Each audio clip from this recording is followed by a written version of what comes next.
الله أكبر.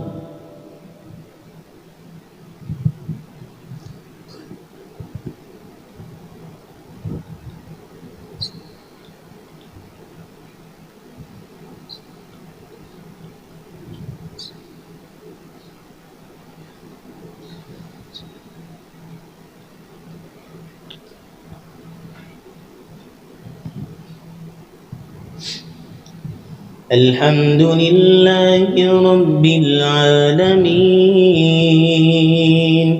الرحمن الرحيم مالك يوم الدين إياك نعبد وإياك نستعين اهدنا الصراط المستقيم صراط الذين أنعمت عليهم غير المغضوب عليهم ولا الضالين آمين.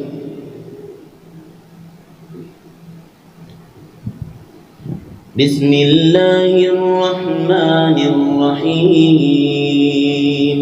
ألف لام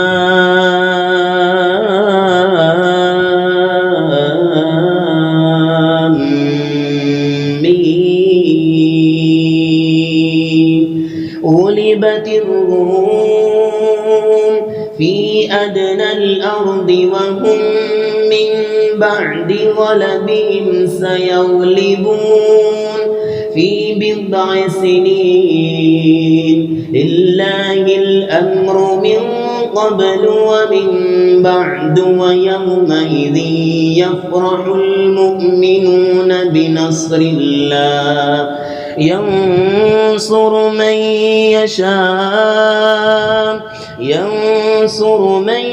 يشاء وهو العزيز الرحيم وعد الله لا يخلف الله وعده ولكن أكثر الناس لا يعلمون ظاهرا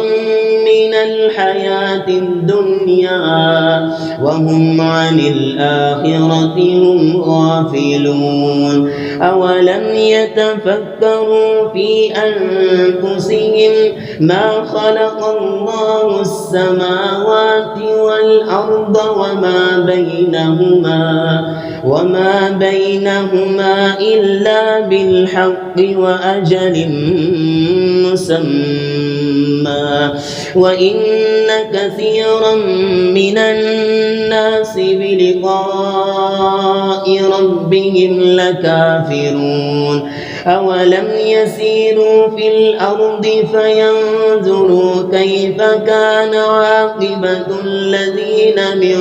قبلهم كانوا أشد منهم قوة وأثاروا الأرض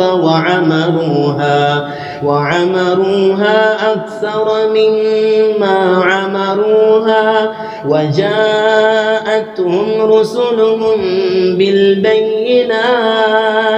فما كان الله ليظلمهم ولكن كانوا أنفسهم يظلمون ثم كان عاقبة الذين أساءوا السوء أن كذبوا بآيات الله وكانوا بها يستهزئون الله يبدأ الخلق ثم يعيده ثم إليه ترجعون ويوم تقوم الساعة يبلس المجرمون ولم يكن لهم من شركائهم شفعاء وكانوا بشركائهم كافرين ويوم تقوم الساعة يومئذ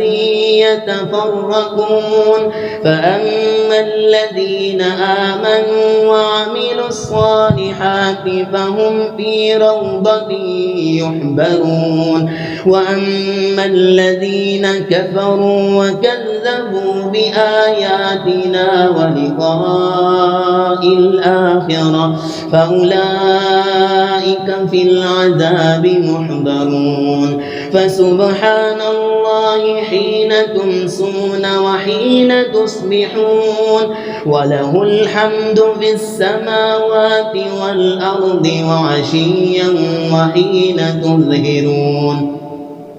يخرج الحي من الميت ويخرج الميت من الحي ويحيي الأرض بعد موتها وكذلك تخرجون ومن آياته أن خلقكم من تراب ثم إذا أنتم بشر تنتشرون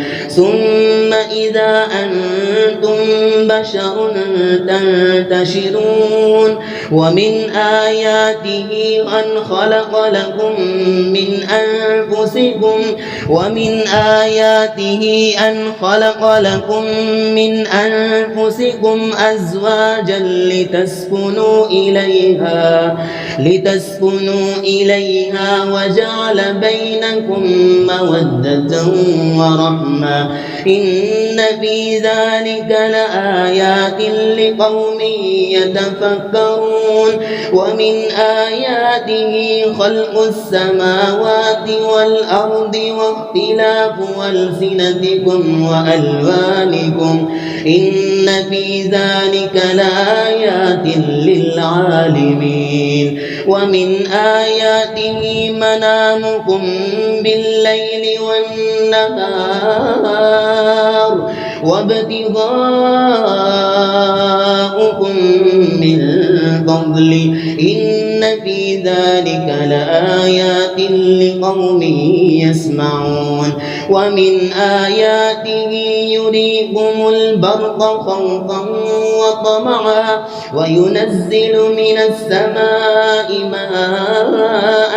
فيحيي به الأرض بعد موتها إن في ذلك لآيات لقوم يعقلون ومن آياته أن تقوم السماء والأرض بأمره ثم إذا دعاكم دعوة من الأرض إذا أنتم تخرجون وله من في السماوات والأرض كل له قانتون وهو الذي يبدأ الخلق ثم يعيده وهو أهون عليه وله المثل الأعلى في السماوات والأرض وهو العزيز الحكيم ضرب لكم مثلا من أنفسكم هل لكم مما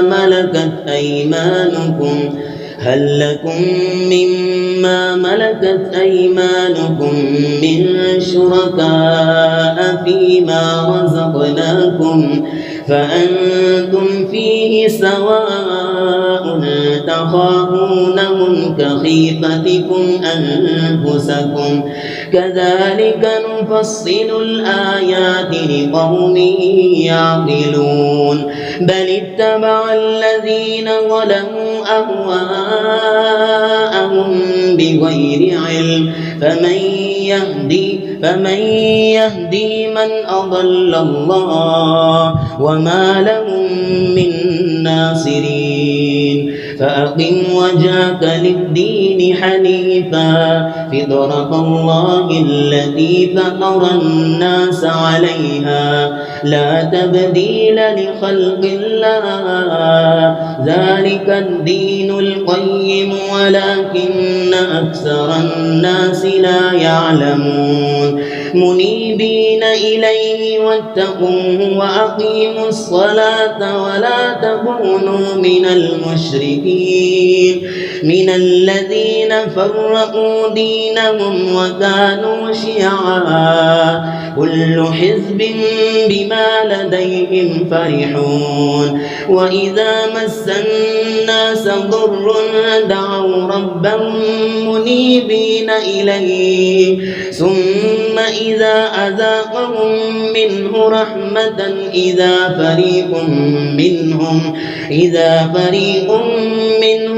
بربهم يشركون ليكفروا بما آتيناهم فتمتعوا فسوف تعلمون أم أنزلنا عليهم سلطانا فهو يتكلم بما كانوا به يشركون وإذا أذقنا الناس رحمة فرحوا بها وإن تصبهم سيئة بما قدمت أيديهم إذا هم يقنطون أولم يروا أن الله يبسط الرزق لمن يشاء ويقدر إن في ذلك لآيات لقوم يؤمنون فآت ذا القربى حقه والمسكين وابن السبيل ذلك خير للذين يريدون وجه الله وأولئك هم المفلحون وما آتيتم من ربا ليربو في أموال الناس فلا يربو عند الله وما آتيتم من زكاة تريدون وجه الله فأولئك هم المضعفون الله الذي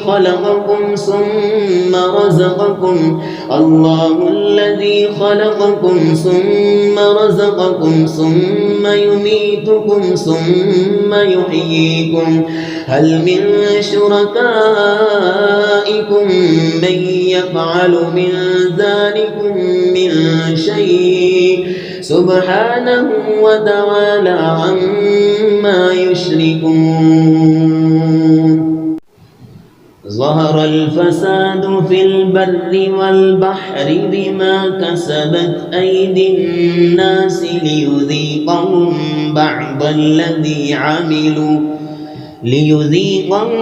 بعض الذي عملوا لعلهم يرجعون قل سيروا في الأرض فانظروا كيف كان عاقبة الذين من قبل كان أكثرهم مشركين فأقم وجهك للدين القيم من قبل أن يأتي يوم لا مرد له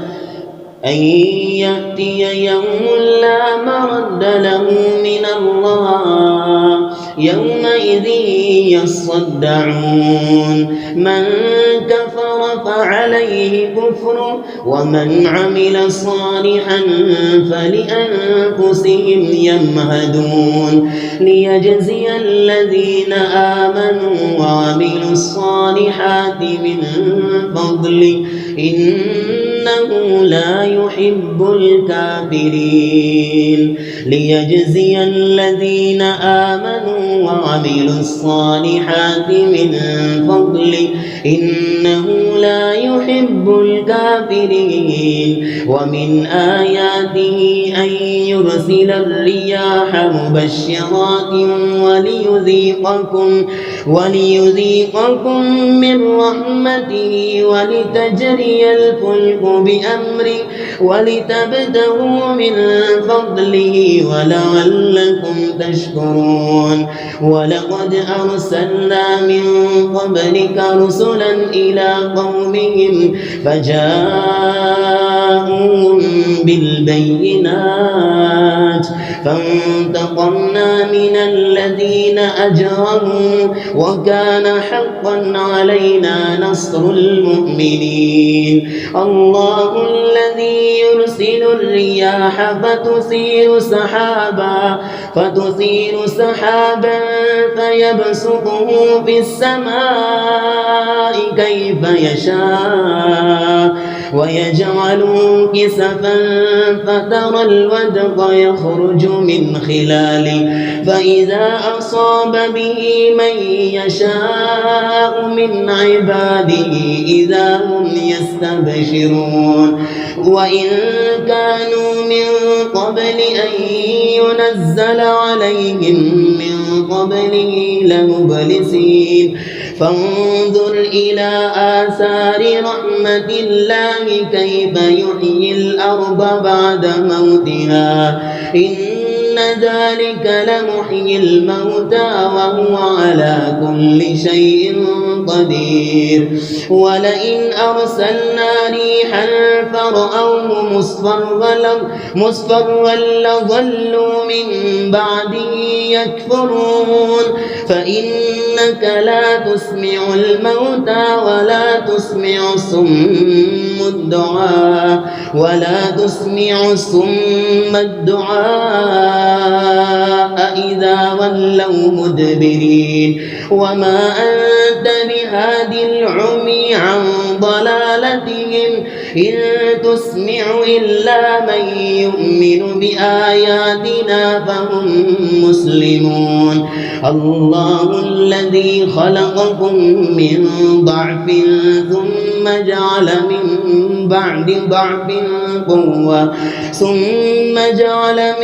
بعد قوة ضعفا وشيبا يخلق ما يشاء وهو العليم القدير. ويوم تقوم الساعة يقسم المجرمون ما لبثوا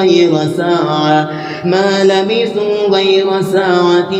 كذلك كانوا يؤفكون. وقال الذين أوتوا العلم والإيمان لقد لبثتم في كتاب الله إلى يوم البعث فهذا يوم البعث ولكنكم كنتم لا تعلمون. فيومئذ لا ينفع الذين ظلموا معذرتهم ولا هم يستعتبون. ولقد ضربنا للناس في هذا القرآن من كل مثل ولئن جئتهم بآية ليقولن الذين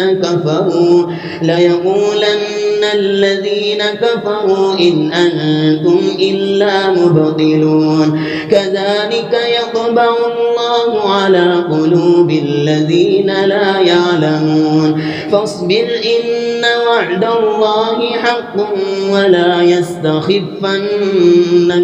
ولا يستخفنك الذين لا يوقنون.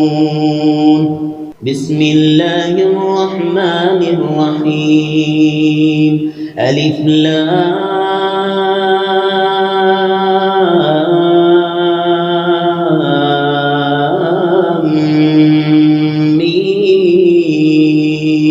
ميم. تلك آيات الكتاب الحكيم هدى ورحمة للمحسنين الذين يقيمون الصلاة ويؤتون الزكاة وهم بالآخرة هم يوقنون. أولئك على هدى من ربهم وأولئك هم المفلحون. ومن الناس من يشتري لهو الحديث ليضل عن سبيل الله بغير علم ويتخذها هزوا. أولئك أولئك لهم عذاب مهين. وإذا تتلى عليه آياتنا ولى مستكبرا كأن لم يسمعها كأن في أذنيه وقرا فبشره بعذاب أليم. إن الذين آمنوا وعملوا الصالحات لهم جنات النعيم خالدين فيها وعد الله حقا وهو العزيز الحكيم. خلق السماوات بغير عمد ترونها وألقى في الأرض رواسي أن تميد بكم وبث فيها من كل دابة وأنزلنا من السماء ماء فأنبتنا فيها من كل زوج كريم. هذا خلق الله فأروني ماذا خلق الذين من دونه بل الظالمون في ضلال مبين. ولقد آتينا لقمان الحكمة أن اشكر لله ومن يشكر فإنما يشكر لنفسه ومن كفر فإن الله غني حميد. وإذ قال لقمان لابنه وهو يعظه يا بني لا تشرك بالله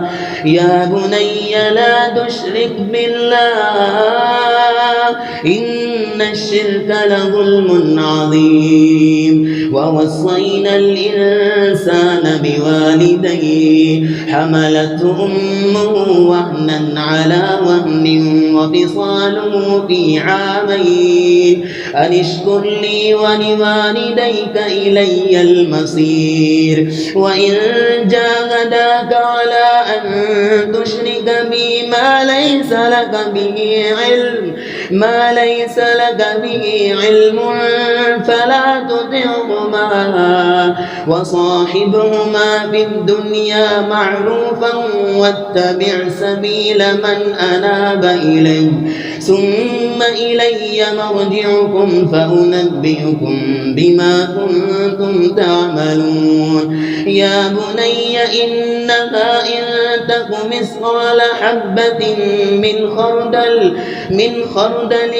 فتكن في صخرة أو في السماوات أو في الأرض يأت بها الله إن الله لطيف خبير. يا بني أقم الصلاة وأمر بالمعروف وانه عن المنكر واصبر على ما أصابك إن ذلك من عزم الأمور. ولا تصعر خدك للناس ولا تمش في الأرض مرحا إن الله لا يحب كل مختال فخور. واقصد في مشيك واغضض من صوتك إن أنكر الأصوات لصوت الحمير. ألم تروا أن الله سخر لكم ما في السماوات وما في الأرض وأسبغ عليكم نعمه ظاهرة وباطنة ومن الناس من يجادل في الله بغير علم ولا هدى ولا كتاب منير. وإذا قيل لهم اتبعوا ما أنزل الله قالوا بل نتبع ما وجدنا عليه آباءنا أولو كان الشيطان يدعوهم إلى عذاب السعير. ومن يسلم وجهه إلى الله وهو محسن فقد استمسك بالعروة الوثقى وإلى الله عاقبة الأمور. ومن كفر فلا يحزنك كفره ومن كفر فلا يحزنك كفره إلينا مرجعهم فننبئهم بما عملوا إن الله عليم بذات الصدور نمتعهم قليلا ثم نضطرهم إلى عذاب غليظ ولئن سألتهم من خلق السماوات والأرض ليقولن الله قل الحمد لله بل أكثرهم لا يعلمون لله ما في السماوات والأرض إن الله هو الغني الحميد ولو أن ما في الأرض من شجرة أقلام والبحر يمده من بعده سبعة أبحر ما نفدت كلمات الله إن الله عزيز حكيم ما خلقكم ولا بعثكم إلا كنفس واحدة إن الله سميع بصير ألم تر أن الله يولج الليل في النهار ويولج النهار في الليل وسخر الشمس والقمر كل يجري إلى أجل مسمى وأن الله بما تعملون خبير ذلك بأن الله هو الحق وأن ما يدعون من دونه الباطل وأن الله هو العلي الكبير ألم تر أن الفلك تجري في البحر بنعمة الله ليريكم من آياته إن في ذلك لآيات لكل صبار شكور وإذا غشيهم موج كالظلل دعوا الله مخلصين له الدين فلما نجاهم إلى البر فمنهم مقتصد وما يجحد بآياتنا إلا كل ختار كفور يا أيها الناس اتقوا ربكم واخشوا يوما لا يجزي والد عن ولده ولا مولود هو جاز عن والده شيئا يا أيها الناس اتقوا ربكم واخشوا يوما لا يجزي والد عن ولده ولا مولود هو جاز عن والده شيئا إن وعد الله حق فلا تغرنكم الحياة الدنيا ولا يغرنكم بالله الغرور إن الله عنده علم الساعة وينزل الغيث ويعلم ما في الأرحام وما تدري نفس ماذا تكسب غدا وما تدري نفس بأي أرض تموت إن الله عليم خبير بسم الله الرحمن الرحيم ألف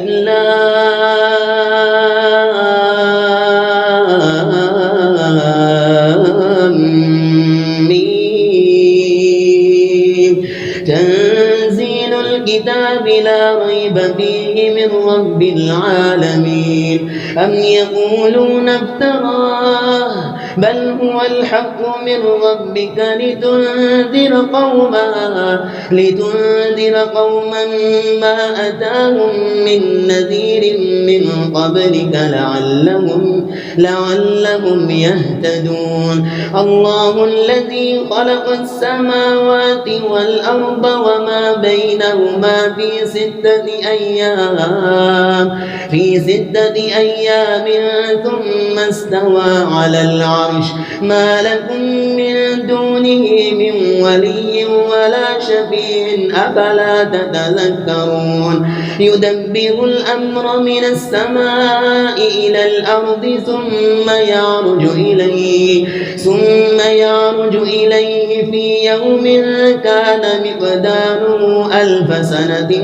مما تعدون. ذلك عالم الغيب والشهادة العزيز الرحيم الذي أحسن كل شيء خلقه وبدأ خلق الإنسان من طين ثم جعل نسله من سلالة من ماء مهين ثم سواه ونفخ فيه من روحه وجعل لكم السمع والأبصار والأفئدة قليلا ما تشكرون. وقالوا أإذا ضللنا في الأرض أإنا لفي خلق جديد بل هم بلقاء ربهم كافرون. قل يتوفاكم ملك الموت الذي وكل بكم ثم إلى ربكم ترجعون. ولو ترى إذ المجرمون ناكسوا رؤوسهم عند ربهم ربنا أبصرنا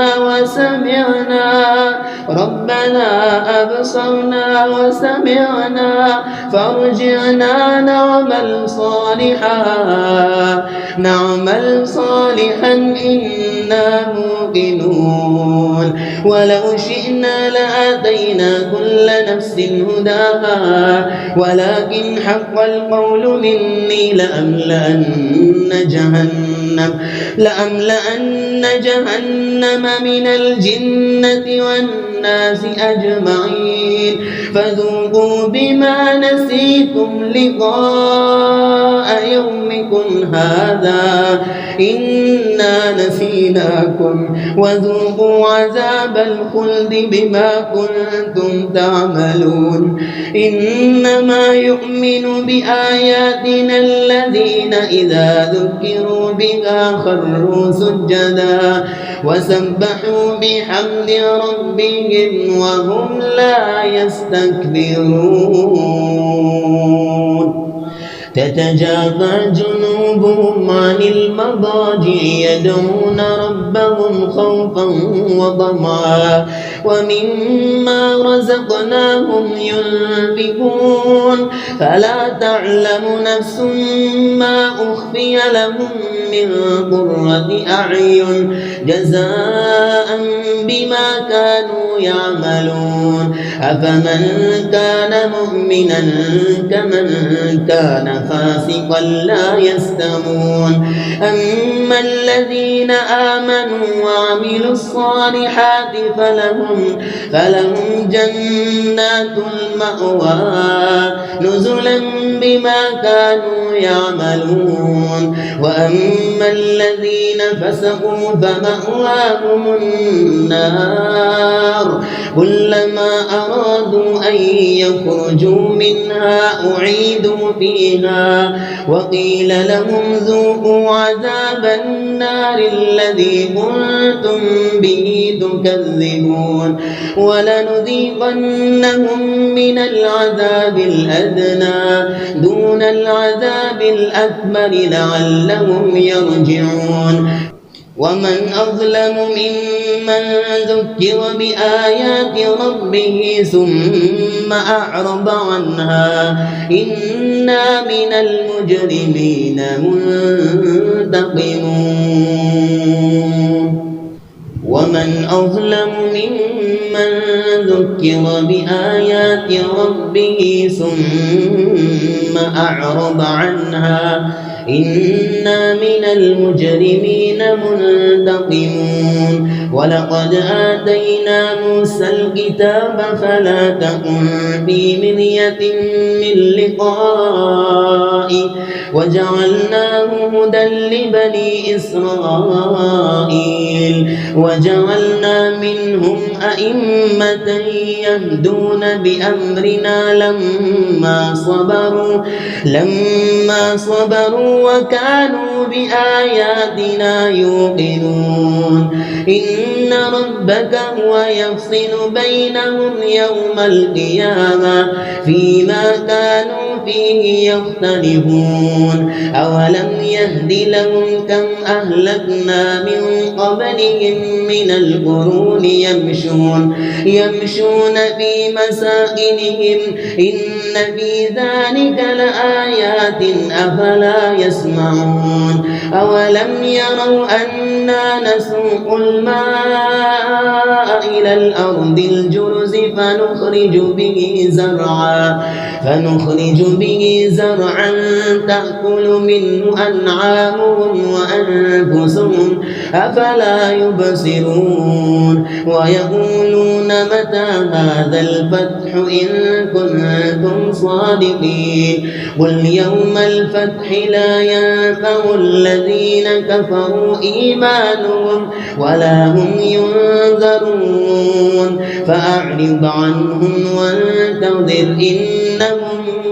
منتظرون بسم الله الرحمن الرحيم يا أيها النبي اتق الله ولا تطع الكافرين والمنافقين إن الله كان عليما حكيما واتبع ما يوحى إليك من ربك إن الله كان بما تعملون خبيرا وتوكل على الله وكفى بالله وكيلا ما جعل الله لرجل من قلبين في جوفه وما جعل أزواجكم اللائي تظاهرون منهن أمهاتكم وما جعل أدعياءكم أبناءكم ذلكم قولكم بأفواهكم والله يقول الحق وهو يهدي السبيل ادعوهم لآبائهم هو أقسط عند الله فإن لم تعلموا آباءهم فإخوانكم في الدين ومواليكم وليس عليكم جناح فيما أخطأتم به ولكن ما تعمدت قلوبكم وكان الله غفورا رحيما النبي أولى بالمؤمنين من أنفسهم وأزواجه أمهاتهم وأولو الأرحام بعضهم أولى ببعض في كتاب الله من المؤمنين والمهاجرين إلا أن تفعلوا إلى أوليائكم معروفا كان ذلك في الكتاب مسطورا وإذ أخذنا من النبيين ميثاقهم ومنك ومن نوح وإبراهيم وموسى وعيسى بن مريم وأخذنا منهم ميثاقا غليظا ليسأل الصادقين عن صدقهم وأعد للكافرين عذابا أليما يا أيها الذين آمنوا اذكروا نعمة الله عليكم إذ جاءتكم جنود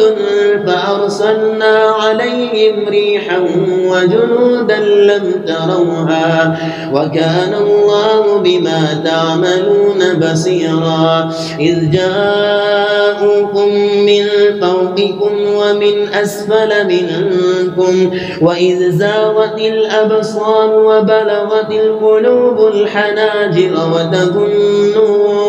وتظنون بالله الظنونا هنالك ابتلي المؤمنون وزلزلوا زلزالا شديدا وإذ يقول المنافقون والذين في قلوبهم مرض ما وعدنا الله ورسوله إلا غرورا وإذ قالت طائفة منهم يا أهل يثرب لا مقام لكم فارجعوا ويستأذن فريق منهم النبي يقولون إن بيوتنا عورة وما هي بعورة إن يريدون إلا فرارا ولو دخلت عليهم من أقطارها ثم سئلوا الفتنة لآتوها وما تلبسوا بها إلا يسيرا ولقد كانوا عاهدوا الله من قبل لا يولون الأدبار وكان عهد الله مسؤولا قل لن ينفعكم الفرار إن فررتم من الموت أو القتل وإذا لا تمتعون إلا قليلا قل من ذا الذي يعصمكم من الله إن أراد بكم سوءا أو أراد بكم رحمة ولا يجدون لهم من دون الله وليا ولا نصيرا قد يعلم الله المعوقين منكم والقائلين لإخوانهم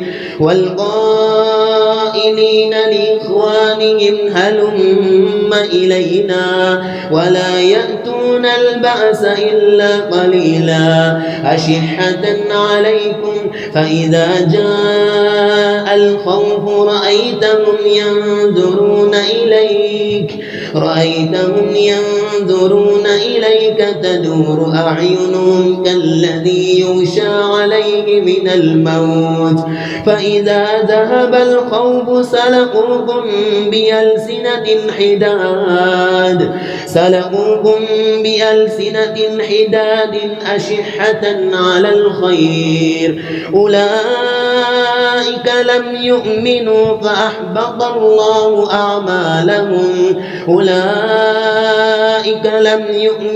فأحبط الله أعمالهم وكان ذلك على الله يسيرا يحسبون الأحزاب لم يذهبوا وإن يأتي الأحزاب يودوا لو أنهم بادون بالأعراب يسألون عن أنبائكم ولو كانوا فيكم ما قاتلوا إلا قليلا لقد كان لكم في رسول الله أسوة حسنة لمن كان يرجو الله لقد كان لكم في رسول الله أسوة حسنة لمن كان يرجو الله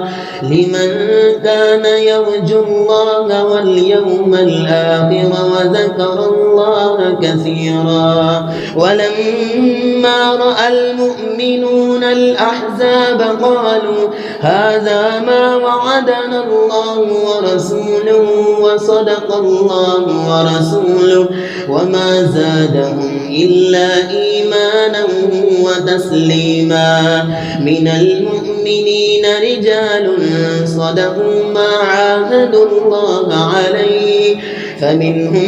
من قضى نحبه ومنهم من ينتظر وما بدلوا تبديلا ليجزي الله الصادقين بصدقهم ويعذب المنافقين إن شاء أو يتوب عليهم إن الله كان غفورا رحيما ورد الله الذين كفروا بغيظهم لم ينالوا خيرا وكفى الله المؤمنين القتال وكان الله قويا عزيزا وأنزل الذين ظاهروهم من أهل الكتاب من صياصيهم وقذف في قلوبهم الرعب فريقا تقتلون وتأسرون فريقا وأورثكم أرضهم وديارهم وأموالهم وأرضا لم تطئوها وكان الله على كل شيء قديرا يا أيها النبي قل لأزواجك إن كنتن تردن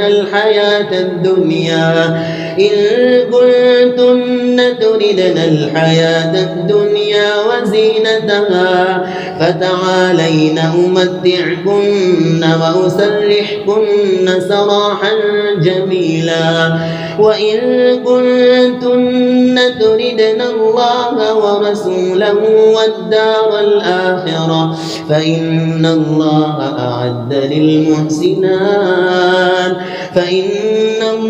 أعد للمحسنات منكن أجرا عظيما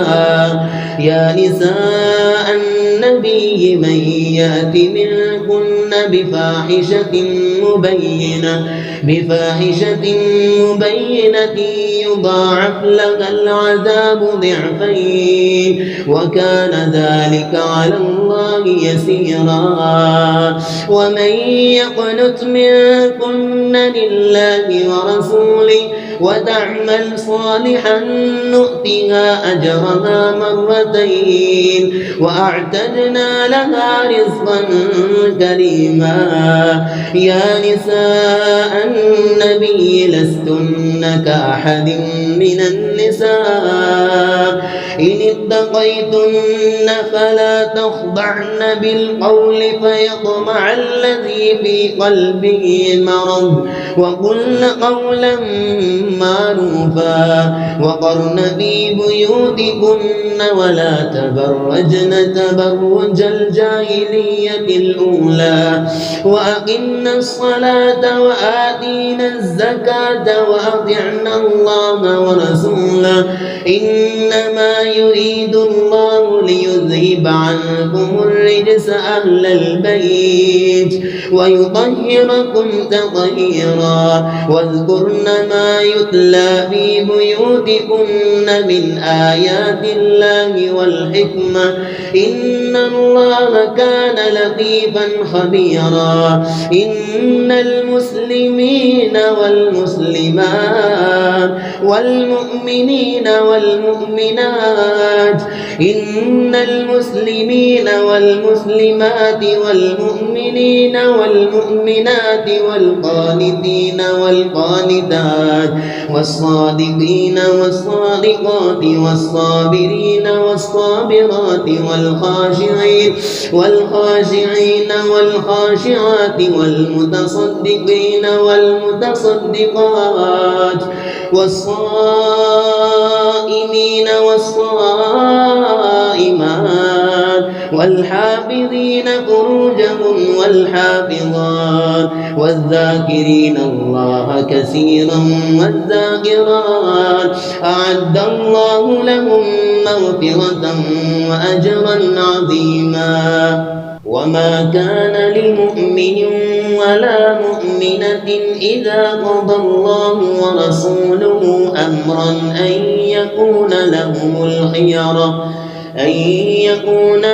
الخيرة من أمرهم ومن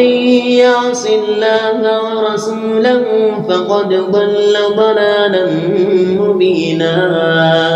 وإذ تقول للذي أنعم الله عليه وأنعمت عليه أمسك عليك زوجك واتق الله وتخفي في نفسك ما الله مبديه وتخشى الناس والله أحق أن تخشاه. فلما قضى زيد منها وطرا زوجناكها لكي لا يكون على المؤمنين حرج في أزواج أدعيائهم إذا قضوا منهن وطرا وكان أمر الله مفعولا. ما كان على النبي من حرج فيما فرض الله له سنة الله في الذين خلوا من قبل وكان أمر الله قدرا مقدورا. الذين يبلغون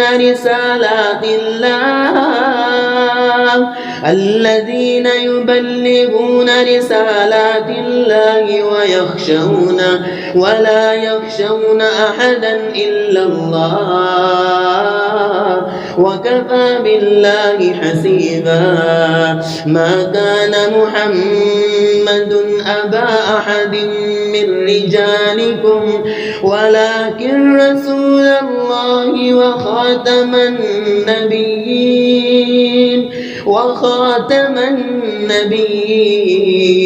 وكان الله بكل شيء عليما. يا أيها الذين آمنوا اذكروا الله ذكرا كثيرا وسبحوه بكرة وأصيلا. هو الذي يصلي عليكم وملائكته ليخرجكم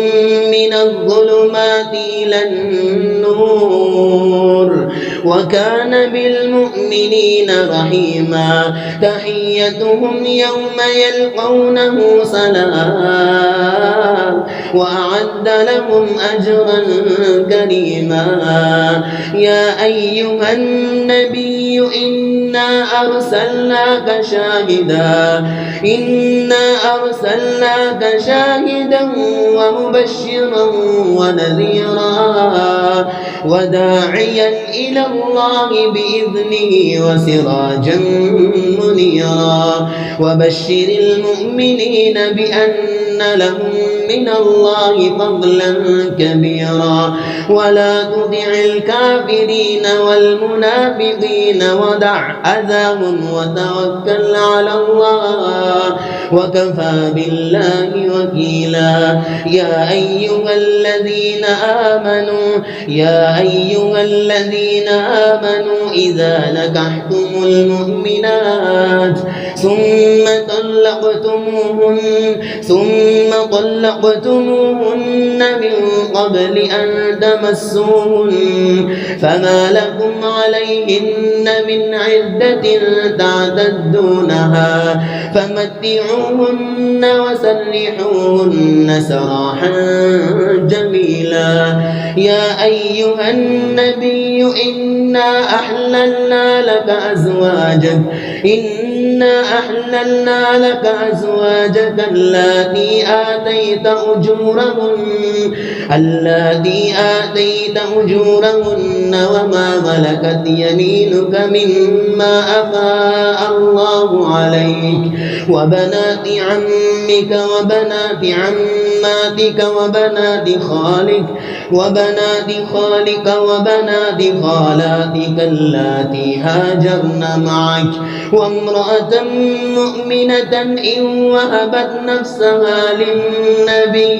إن أراد النبي أن يستنكحها خالصة لك من دون المؤمنين قد علمنا ما فرضنا عليهم عليهم في أزواجهم وما ملكت أيمانهم لكي لا يكون عليك حرج وكان الله غفورا رحيما ترجي من تشاء منهن وتؤوي إليك من تشاء ومن ابتغيت ممن عزلت فلا جناح عليك ذلك أدنى أن تقر أعينهن ولا يحزن ويرضين بما آتيتهن كلهن والله يعلم ما في قلوبكم وكان الله عليما حليما لا يحل لك النساء من بعد ولا أن تبدل بهن من أزواج ولو أعجبك حسنهن إلا ما ملكت يمينك وكان الله على كل شيء رقيبا يا أيها الذين آمنوا لا تدخلوا بيوت النبي إلا أن يؤذن لكم إلى طعام غير ناظرين إناه ولكن إذا دعيتم فادخلوا فإذا طعمتم فانتشروا ولا مستأنسين لحديث إن ذلكم كان يؤذي النبي فيستحيي منكم والله لا يستحيي من الحق وإذا سألتموهن متاعا فاسألوهن من وراء حجاب ذلكم أطهر لقلوبكم وقلوبهم وما كان لكم أن تؤذوا رسول الله ولا أن تنكحوا أزواجه من بعده أبدا إن ذلكم كان عند الله عظيما إن تبدوا شيئا أو تخفوه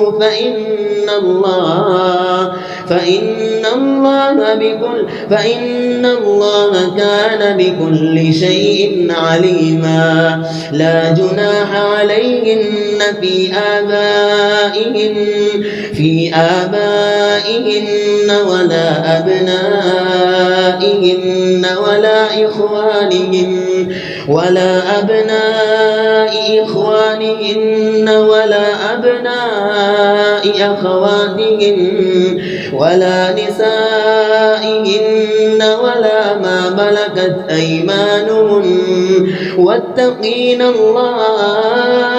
إن الله كان على كل شيء شهيدا إن الله وملائكته يصلون على النبي يا أيها الذين آمنوا صلوا عليه وسلموا تسليما إن الذين يؤذون الله ورسوله لعنهم الله في الدنيا والآخرة وأعد لهم عذابا